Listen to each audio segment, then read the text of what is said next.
Hi everyone, I genuinely thought I'd finished talking about these poly people. You seem to have enjoyed it, and like Aubrey, if something works, double down on it. When I was recording it, I didn't think it was that bad, and then when I was editing it, I thought, oh, I have really gone in on Aubrey a bit. But I thought, I've talked about Aubrey, but I didn't really speak about the women, and I think it'd be only fair for me to give my opinion on the women. And I just wanted to explore the dynamics between the women, because ultimately I think whatever you think of Aubrey's behaviour, these two women are enabling him. These two women are enabling his behaviour. And without these two, there wouldn't be any poly shenanigans. So it got me to thinking of the question of, should you share a man? Because this is what it basically boils down to. Both of these women have decided to share a man for the benefits of the lifestyle. And I used to see this a lot when I used to watch other people's content. They'd say stuff like rules for alphas, rules for betas. Alphas can get away with a lot of things, and hence you can't really see it, I've got my Greek alphabet t-shirt on. But that's what these two women have done. They have decided to share a man for a lifestyle. They've decided to share a man so they can experience the holidays. They don't have to go to work. They escape the normal life. They escape the normal life of drudgery that most people have. But also they have other things to deal with, like I'll explain. And I want to kind of explain why I'm more Team Vi and I'm not Team Alana. And obviously I don't know these people and I'm literally just making a random internet video, but I want to go into the psychology of both women. Basically, Alana started off as a really strong woman, and sadly I've watched Alana diminish over time because of Aubrey and Aubrey's behaviour. She signed up to what she thought was a monogamous marriage, and then in the end it turned into this polyamorous shit show basically that she did not sign up for. And she's caught between a rock and a hard place now, because she's obviously married to Aubrey, obviously loves Aubrey, and she probably doesn't know what to do. She probably doesn't have the friends around her to give her good advice, because obviously she's surrounded by those spiritual cult people, the spiritual cult people that Aubrey is friends with, and they all stick with Aubrey, and whatever Aubrey decides is cult rules basically.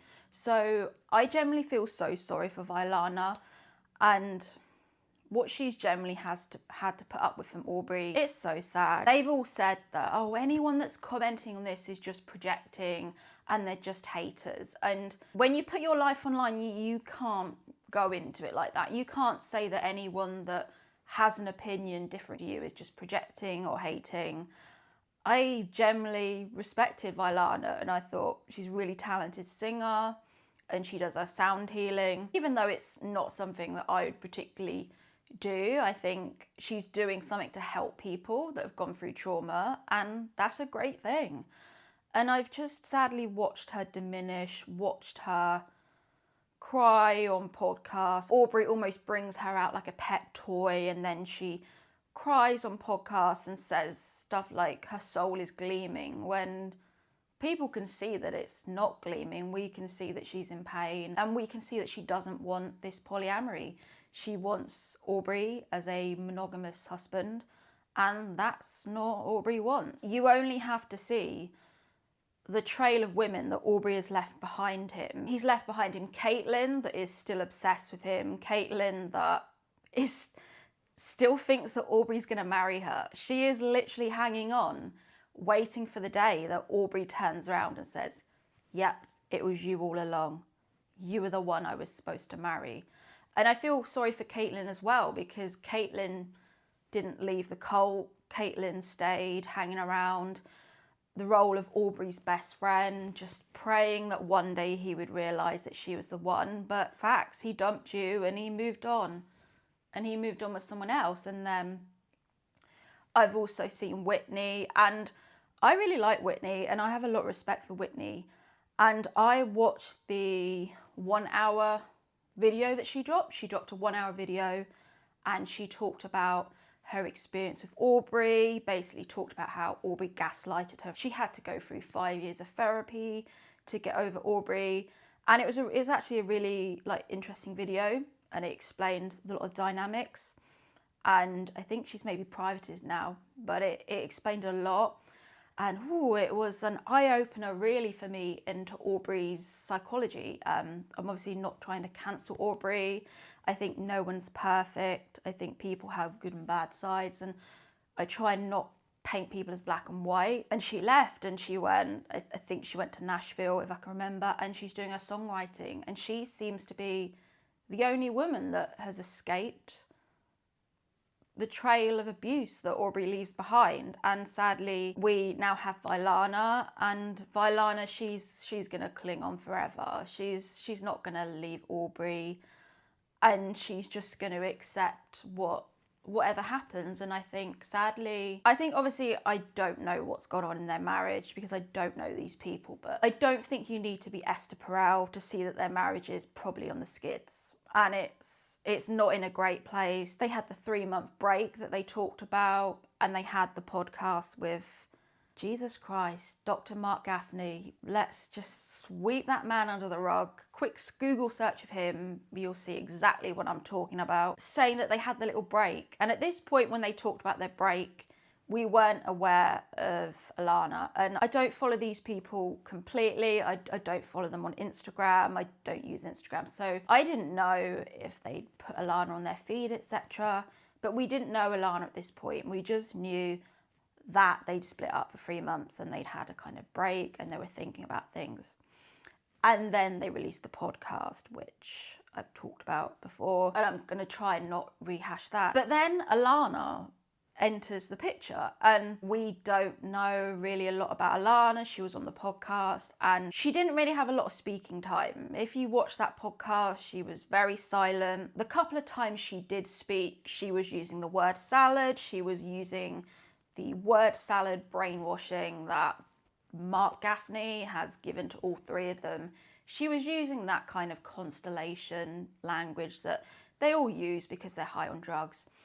And I just found it a bit weird because they were painting out Alana to be this incredibly pure woman who had a pure soul and was innocent.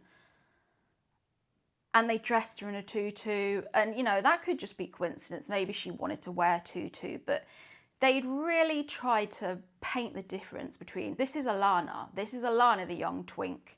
This is Vailana, the aging woman. And it just felt I just felt so bad for them. They were making out that Alana was this pure virginal figure, when really she's having freeways with a married couple. She's taking drugs.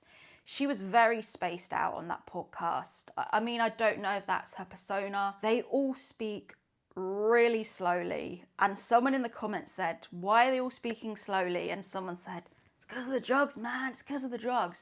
And it is. I think a lot of them, they're just so... They don't speak quickly enough. I don't think by any means they have to speak like Ben Shapiro, but maybe a bit faster. 2.0 speed, just a bit faster.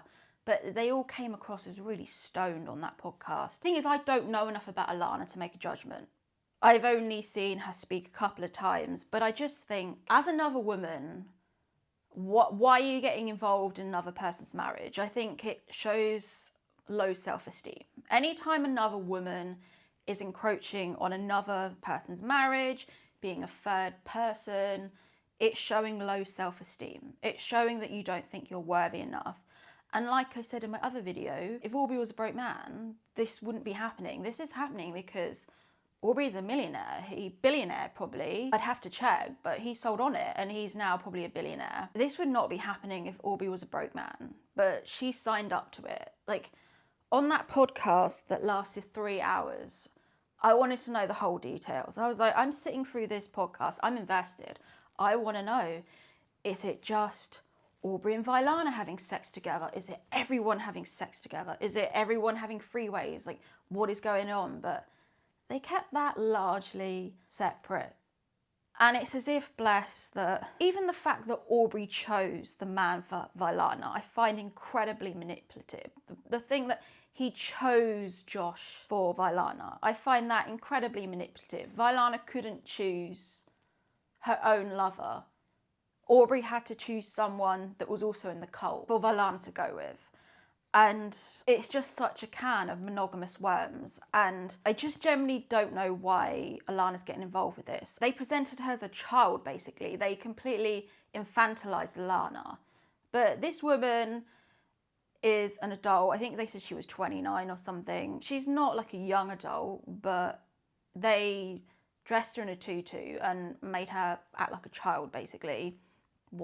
Didn't have a voice until she was spoken to. It was all very strange. What is she doing? Is she just hanging around for the handbag? I mean, what's she doing? I don't really understand what this is about. And when Aubrey, bless him, got his download from ISIS and he went on Raya, the thing is, we all get hunches. Like, I've spoken in the past when I've had a hunch. I call it like a hunch. I get a hunch to speak to someone. I by no means think that it's a download from ISIS, a download from my spirit guide. It's just a hunch of, oh, maybe I should DM this person and see what happens. But for Aubrey, bless him, he got his download from ISIS. Whether you believe it or not, it happened and he went on Raya. The funny thing for me is it wasn't the first person that he swiped because they were obviously too ugly for Aubrey. It was the second person that happened to be a supermodel. So that just shows you everything about Aubrey. Surely if it was a download from ISIS, it would have been the first person that he'd swiped that would have been the person, but no, it was the second person that was more attractive. And he obviously, they were going through their swinging phase. And this is the thing, these people aren't self-aware to know that they're swingers. Aubrey even spoke on the podcast about how a swinging couple came up to him and asked him if they wanted to get involved. And he was like, no. Aubrey isn't self-aware enough to see that he is a swinger too. He looks down on swingers and other people like that and other polyamorous people because he thinks that he has this special covenant with God and the three of them, and it's so much more elevated than everyone else. I think that's also why I stopped watching the whole drama, is because they were starting to act like they were above other people, and I didn't like it. I didn't like the superiority complex that they all had, that they feel that they're above people, they feel that their dynamic is above people. Yeah, when the swing couple approached him, he was like, oh, no thanks. We don't do swinging. We do radical monogamy. It's completely different. I love Alana's flex. I love Alana's flex of, I was only on Raya for a day and I found a billionaire. There's me with 5 years of Tinder content, struggling along, and this woman finds a billionaire in one day. You just think, how do some women get all the luck and then other women go through a life of hardship? It really makes you think, oh, things are just chance, and some women get lucky, some women don't, and for whatever reason she got lucky. And I also wanted to talk about this part, which a lot of people have referenced online, but how I think it's incredibly dangerous as a woman. For their second day, they did this thing called the God Bomb ceremony. And if you know, you know, basically. From what I can work out online, it's a mix between a ceremony involving cannabis and ketamine. I don't know if it's sexual in nature, but these people just basically get off their tits and have this kind of ceremony. And apparently it's supposed to heal them and it's for healing purposes, but just the main reason I do my channel is to just warn young women, and this is just incredibly dangerous for a woman to be getting tied up into all of this with complete strangers that they don't know. And it's almost like the 50 Shades effect of, because a man has money, it's safe. Because a man has money, you can just go to his house and it's fine. Because a man has money or public profile, your guard's lowered and you can go through these initiations just because someone has money. And this is how women get manipulated. They get manipulated by men that have money because they think the money offers the safety. And for their second date, they did this incredibly dangerous ceremony that's obviously, Aubrey says he's tested it out on all his friends and whatever. I'm just finding out, the more I research about these people and this cult, it's just not for me. And I feel like I was just brainwashed by these people so much. And they're just doing these ceremonies that obviously they have no lineage. It's not as if people have been doing these ceremonies for thousands of years. And it's maybe, you could accept maybe oh, a shaman has been teaching this lineage for thousands of years. It's been passed down from elder to elder. No, this is just some shit that Aubrey and Violet concocted up. And they think mixing cannabis and ketamine is a great idea. And God knows what happened in that ceremony. I don't know if they got a high and had sex with her. I don't even want to think about it because it's just so incredibly dangerous. And it just turned me off from these people. I just realised these people were just way too far gone. And it wasn't for me. And I just think these women, they were saying they had this deep sisterhood. You only have to watch any type of TV show that you see where there's polyamorous people, like those Mormon shows they used to put on, and the women are always jealous of each other. There's constant fighting and bitching. They pretend there's this massive sisterhood, but really, what is Alana doing? She's stepping on a married woman's toes, and she needs to back off, really. I mean, is it worth it? Is it worth going through all this internet drama? For what? For some nice photos of Burning Man, of you in big boots and a fur poncho. Is it really worth it to be just stepping on someone's marriage and just getting in the way when these two clearly need to split up? Even the way he treats her on podcasts, I don't like the way Aubrey treats Violana on podcasts. I literally just want to give Violana a hug and be like, Violana, it's going to be okay. And I think most women are just generally hoping for the day that Violana sees that you don't have to go through this. She's so pretty. Like, this is really bitchy, but Violana is so much prettier than Alana. Violana could have anyone. Violana could get someone with money. I don't know why she puts up with Aubrey's shenanigans and his container. Aubrey, at the end of the day, will be running around at 60 with his wild stallion of Eros, keep sleeping with people. Aubrey will never be happy. He will always be constantly trying to seek the next sexual experience with someone. Aubrey will never be happy. And I don't want to see Violana caught up on this. I want Violana, honestly, to just take Aubrey's money and run. I want her to just take Aubrey's money, go off somewhere, maybe have like a music school, make a music school. She could help underprivileged children. She could help disabled people. She could use her sound therapy to help disabled people have a better quality of life. Like, she could put so much good out into the world.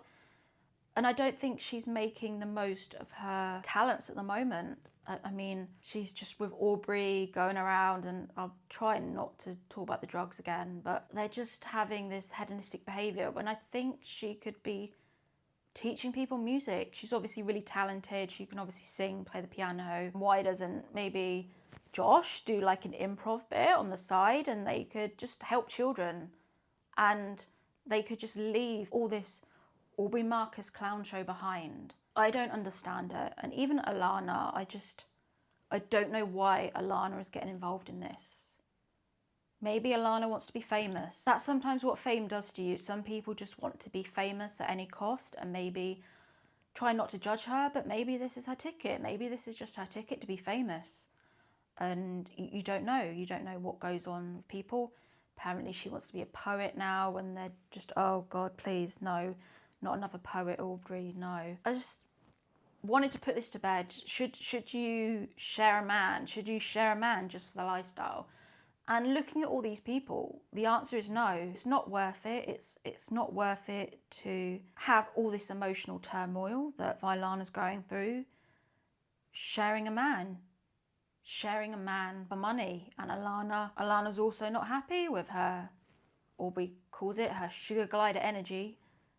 She's not happy either. She wants more with Aubrey, but she can't because he's with Violana all the time. And ultimately, as an older woman, I would say this to Alana. You're not going to win. You're not going to win because Violana's his wife and she'll always take precedence over you. You can birth 10 children from Aubrey. Violana's still going to be number one. And you're just, like, I hate to break it to her, but you're just their little side piece. You're just their little side piece. You're their little plaything because their marriage is obviously on the rocks. And he probably has sex with you while being crude. Violana's on her period. When Violana's on her period, Aubrey has to let his wild stallion of Eros fly, and they just use you. They're both just using you. And maybe she's happy with that. Maybe she's like, yep, that's the deal. The deal is I'm their little plaything. I get to see the world. I get to travel. I don't have to go to an office and work. So that's the call she's made. I'm done with these polyamorous people now. I know it trends, but I'm done. I don't want to talk about them anymore. I'll only talk about them if he gets one of them pregnant, and then I'll talk about it. But no, I'm done with these people. Polyamory's not for me. That's my take. I've given them my advice. They're not going to listen to this video. They're not going to see it. I'm mainly making this video for the young women that watch this. They might look at that and think, oh yeah, I would do that. I would share a man. I would share a man for the lifestyle. And ultimately, it's not worth it. Look how fucked up. Look at the women that Aubrey's fucked up. He's left a trail of women that he's literally fucked up emotionally. They've all had to get therapy. They're either like Caitlin, they're still attached and won't let go, or they either have to have 5 years of therapy and have to leave the whole friendship group because he absolutely destroys women, sadly. And yeah, that's just my take on Aubrey. That's me never getting invited to Egypt ever. So yeah, bye. See you later.